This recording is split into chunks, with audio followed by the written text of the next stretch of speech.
You are now listening to the Serious Growth Podcast with your host, Leo Costa Jr. Good morning, everyone in Serious Growth Land.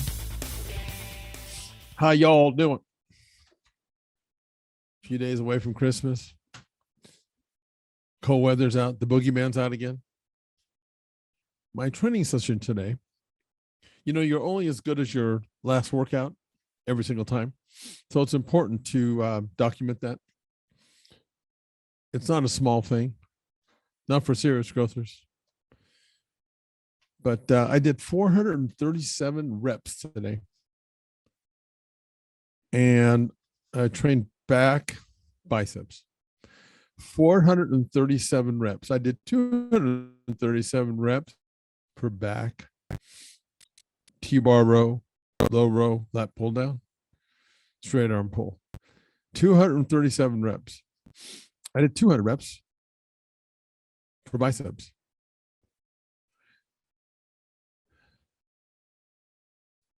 Barbell curl,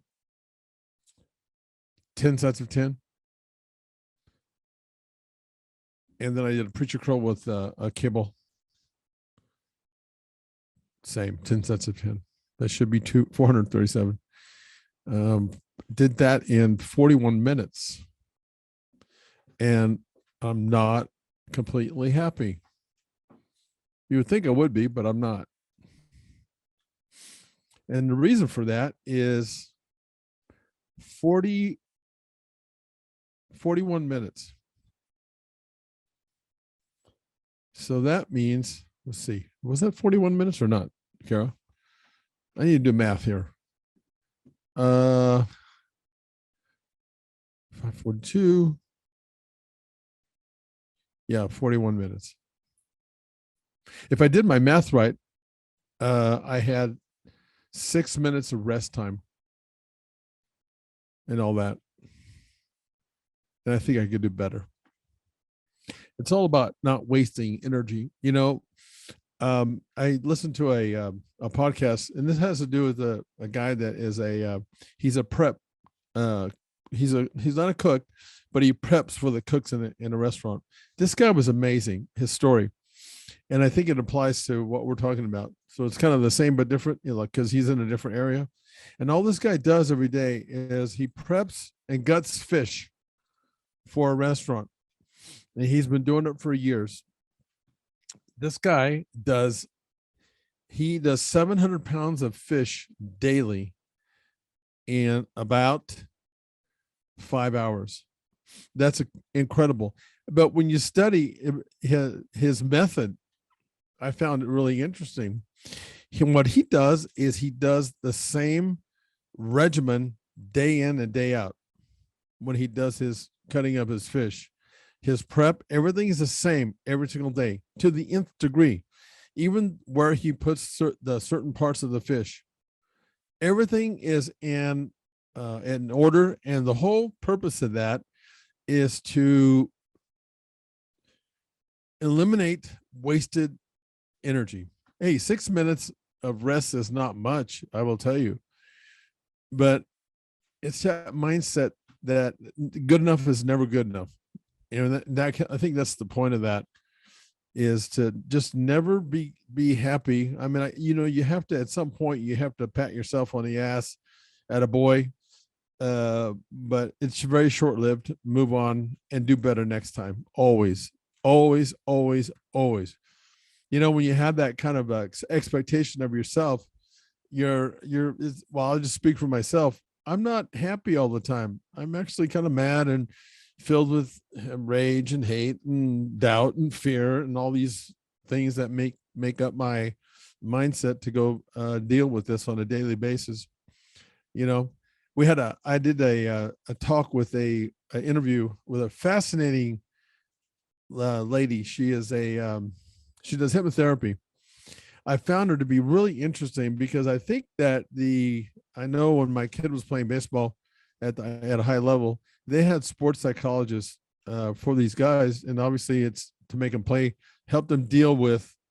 In baseball, it's dealing with a lot of failure. I've mentioned this before. When you hit 300, which is not that's not a high in normal world. 300 is 30% basically. And in baseball, that is like you're being successful. But it's a real interesting dynamic that baseball players have to deal with. The fact that 30% is actually successful. Anyway, I talked to this hypnotherapist, and she was telling me that obviously I've never done it. I've thought about doing hypnotherapy, but I got to tell you something. I'm actually, because I'm driven by fear to some degree, I'm afraid to do that. And yet I think there's my rational side, objective side tells me that it would be a good thing. I mean, otherwise these sports at the highest level wouldn't have these sports psychologists working with these athletes. But for some reason, I've just been very hesitant about doing that. And I'll tell you why. And again, I don't know that this makes any sense, but it takes me back to when I was, my kid was coming through baseball, and he had scouts watching him. And I was in a dugout with Atlanta Braves scout, an old time scout. And he was telling me, he said, the problem a lot of times with these, especially lower level coaches, like high school coaches, especially. And they said, as it relates to, in this case, because it applies to pitchers and all these other positions, but they said, as far as the hitters go, this Scott said a lot of times these high school coaches, they ruin the natural ability of an athlete when they try to make them too robotic. They take that natural ability away. In other words, every athlete who's got that kind of ability, if you overcorrect them or make them think about too many things about where their arms need to be, the step that they take, it takes away from what they do naturally. Because when you watch a lot of those players, especially the hitters, even though their form doesn't look right, but they end up hitting for high averages because at the end of the day, they have developed a timing mechanism. They have developed their own system, if you would, and creating the results that they need to create in that sport. And I'm thinking, okay, I wonder if I did hypnotherapy, and the person that I was talking to said that wouldn't be the case, because I thought, well, if I do hypnotherapy and I tell her that maybe I have too much anger or whatever, and she smooths me out, for example, if we just use that right there, is that going to affect or impact the way that I get results in my life, whether it be in the weight room or how I get to a result just in anything that I do in my work life, for example? Because, if you study successful people, and we should, because success leaves keys and it leaves clues, I should say. There's certain things that successful people do that are kind of common, and we've mentioned that before. Just because you train like Arnold Schwarzenegger doesn't mean that you're going to look like him, And so I'm thinking, okay, if I do hypnotherapy, if I change anything, because change is scary and yet it's necessary. If I change anything in the way in my approach, because I've gotten a certain amount of success in the way I do things, will that create a negative result? It might, I guess, but so it's a constant battle between, change is always a constant, and yet it's scary to do a change. It's scary to make changes and to reinvent yourself. Again, today's podcast for me is sort of just random thoughts that I had today about things that come into my head, and share that with you. Anyway, just a couple things that kind of entered my mind today from the workout that I did. Keep in mind for those of you who are training for muscle mass, it's always about volume and getting stronger as a result of that. Okay, keep that focus, and you want to make sure that you're only as good as your last workout. So pay attention to that. Know how many reps you did. Know how long it took you. it's a map that you start developing for your success, because you need to look back in order to move forward. So welcome to Serious Growth Podcast. Here's something I need to get off my chest. I'm kind of tired of hearing about the people that say that nutrition is 95% of an overall program. I wholeheartedly disagree with that. It's not. And I'll give you an example. This is my opinion. You may not agree. And the operating word here is to be most efficient. Okay. It's kind of like multitasking. Your body is able to multitask, but it's not necessarily the most efficient way to go about doing things. It's just that it has the ability to adapt to its environment. But as far as, for example, putting on muscle and training, I say that the most important, I should say, if I didn't say it, I meant a training component. What's the most important training component? I'll deal with nutrition in a minute. The most important training component is training.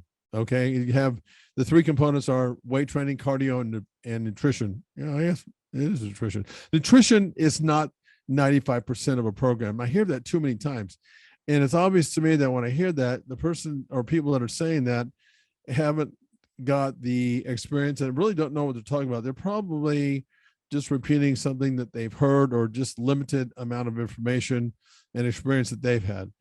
But try doing this, okay, with regard to those three training components, is just do nutrition by itself and see how well your body puts on muscle, for example. Just use that one example. And the same thing with cardio. Just do cardio and see how well your body puts on muscle. On the other hand, if you just do training and your nutrition is shit and your cardio is not good either, just by weight training, you can improve endurance, you can put on muscle. And again, you don't need necessarily, I'm not saying that you shouldn't eat, but I'm talking about nutrition being like you have to be nails with that. And with cardio, it's not. The most important training component is weight training, just based on that fact that you can put on muscle, you can improve your endurance, you can even burn body fat, just because of the fact that you'll burn more calories and you'll lose body fat. So that's the end of that. I think that's a myth. 95% of that coming from nutrition. I also think that the most important macro in nutrition is protein, and because your body is 100% made of protein, and so that seems to be the most friendly to your body. And I disagree with a lot of these people that think that you need to the carbohydrate is the best source. In fact, too many people eating carbohydrates eat too many of them, and then of course they end up having a high triglyceride count. So that's, I guess, all that I need to get off my chest as far as that's concerned. All right, let's take a quick break so I can tell you about our product. Do you want a bone-crushing grip? Good, because you're gonna get one with the amazing new TRS gripper. It's a progressive grip builder with longer handles and a special ergonomic design that's like a dozen hand grippers in one. Start off easy and work your way up to quickly build your grip strength from wet noodle to pulverizing. The package includes a video from the world-famous strength coach, Dr. Russ Horine, the man who worked with Leo Costa to help bring you big beyond belief in the Bulgarian Power Burst. Dr. Horine shows you a simple and easy to follow workout plan that takes just minutes a day right from in front of your TV set if you want. So click on the link below and let's get started building you a stronger, firmer, bone-crushing grip.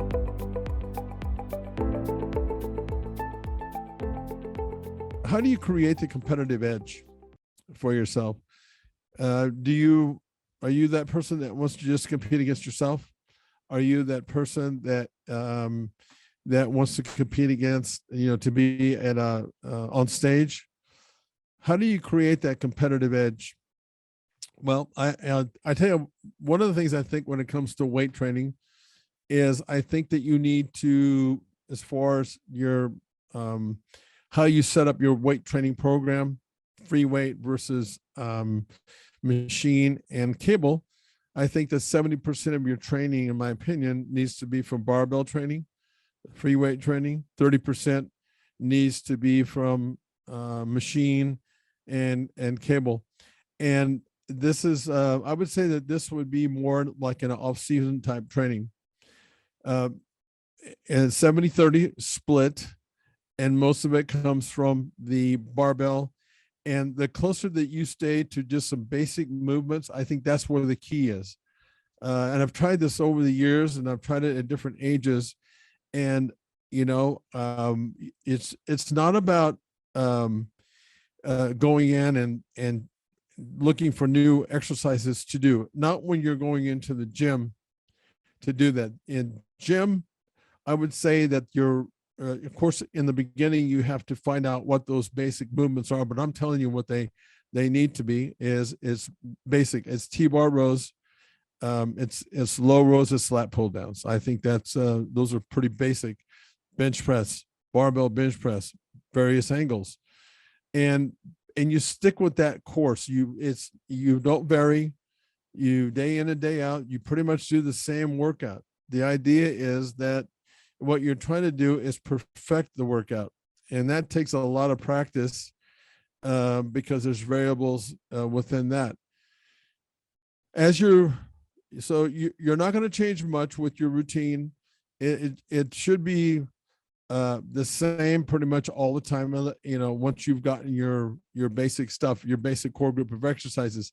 Now, if you're trying to incorporate new movements, I would say do that on off days and practice that on your off days, because if you're incorporating something in, and this goes to a point of, wasted movement.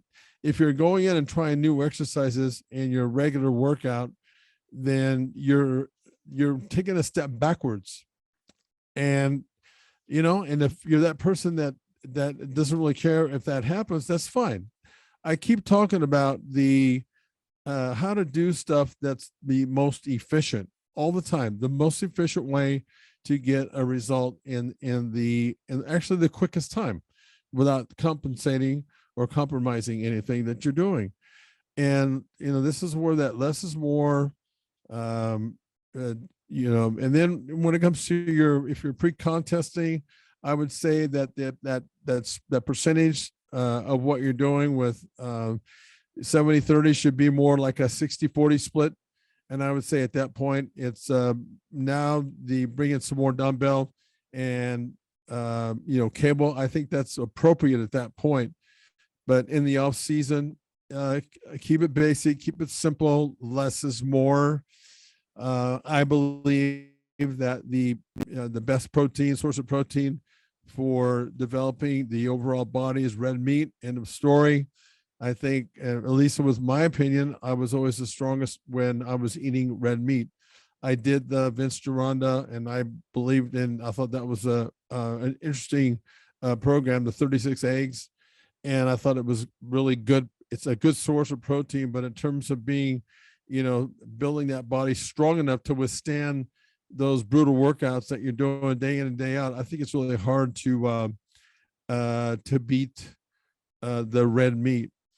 So, creating that competitive edge is, again, don't waste your time when you're going to the gym.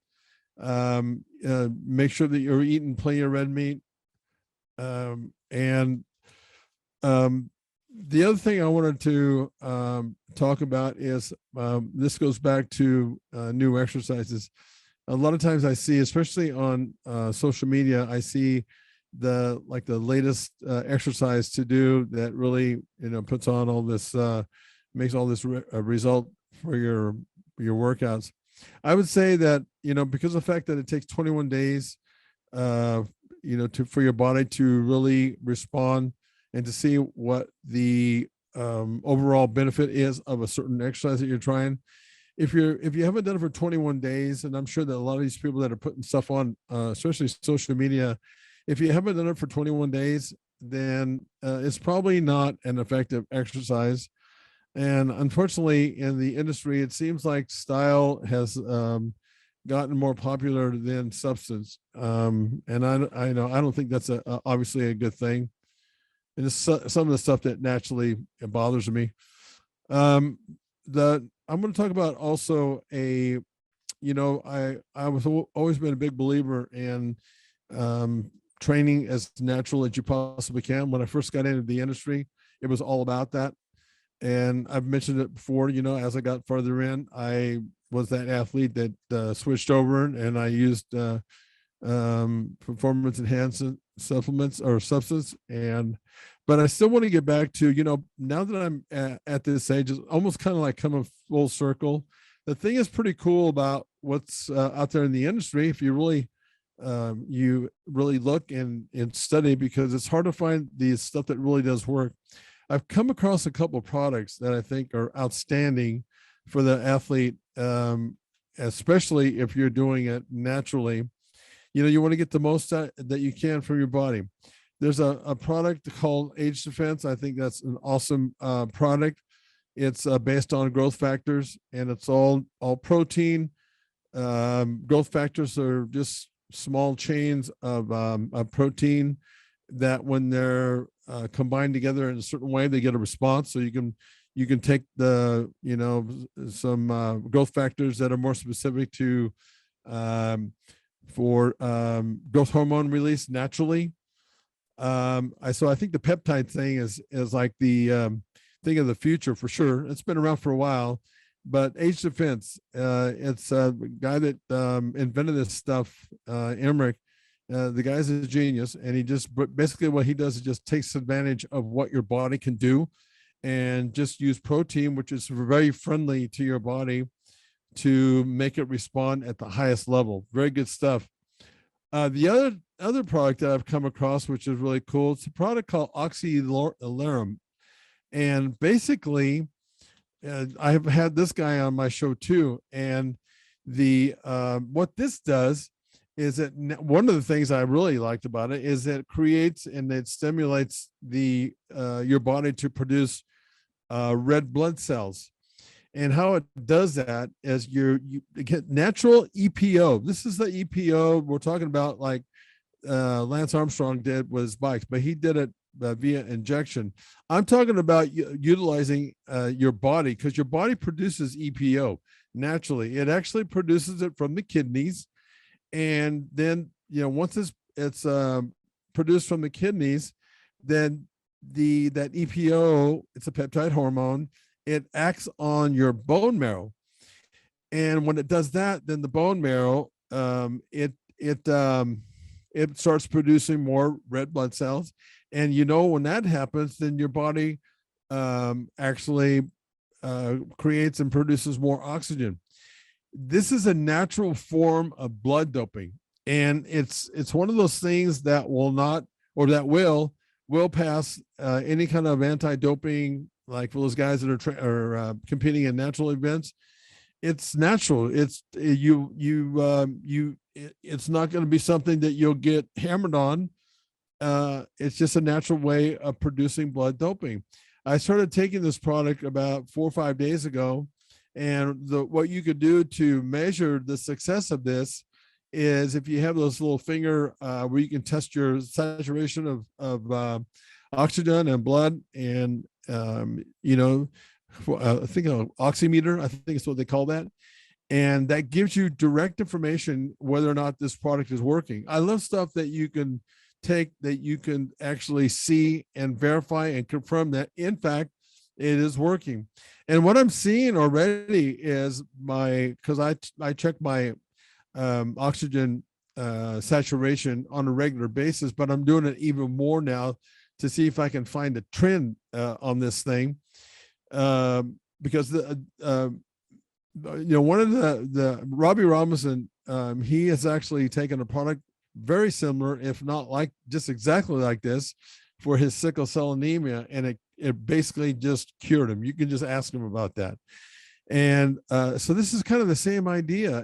This product is a little bit different, but it's mostly the same. But I am noticing a trend up now in my saturation of oxygen. 94, 95 is kind of where I've been. And that's a good reading, but I'm starting to see it climb now, and it's staying more like 96, 97. I even hit 98. And for me, that's not usually the case. I'll get back on that. But I think that's a legit product. Most of the stuff that's on the market doesn't live up to its hype, but Age Defense and this product, OxyLerm, OxyLerm, I believe it's the way you spell that. If you want more information about that, I can certainly, I can let you in on what's going on. I'm constantly looking for stuff like that to see if it really works that well. And I would say early indications for this product, because I've mentioned that Age Defense I've been taking for quite some time, and it's amazing. It's been a game changer for me. And I know that because of the way my body's responding at this age. It's pretty mind-blowing, actually, to be honest with you, which I love. I mean, to be able to still do this stuff and look this good, I love it. But one of the things that the Bulgarians did, which goes to this product that I'm talking about, this natural EPO producing product, is that this is what the Bulgarians did back in those days when I went over there. They would take their athletes up into the high elevation. Well, that's the whole point of that, was to create a natural way of blood doping. This does it, and you don't have to go up in elevation to get the effect. So that's that. Another thing that I mentioned was, your body becomes its function, and this is as it relates to multitasking. Even though, something to think about, even though that your body will adapt to its environment because it has to, because that's its fight or flight nervous system, that doesn't mean that's always the best way to do something. And I will go as far as telling you this: I think that you should eat alone. And I'll tell you why. Because eating alone is when you focus on one thing, you're going to get the most out of that. When you focus on one thing when you're in the gym, okay, I'm off season, I'm training for muscle size, I'm just focusing on that. When I'm eating and talking to somebody, look, and again, some of you out there will say, well, you're out of your fucking mind. I'm just going to go, I can't eat alone, right? I'd rather eat with somebody. That's fine. I'm not saying that.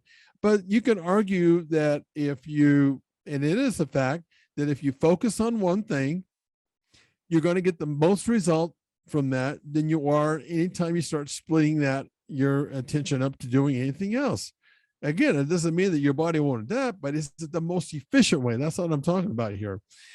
So I would say, arguably, you should eat alone. Just for the reasons I'm telling you about. When you're talking to somebody and eating, you're distracting your digestive process. So think about that for a while.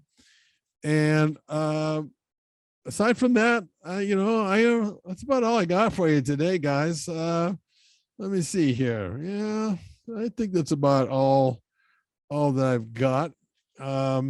Again, you guys out there that are in Serious Growth Land, keep sending your questions. Always good stuff. The idea is to pass information forward. So let's keep this thing going, and let's see how we can look when we're like in our 80s. Let's look like we're in our 60s or in our 80s. Maybe that's too long to live. I don't know. Anyway, until next time, get serious growth. Thanks for listening to the Serious Growth Podcast. For more episodes like the one you just listened to, subscribe to us on your mobile podcast app and leave us a review. If you'd like to reach out, you can find us online at seriousgrowth.com. Until next time, train smart and train hard.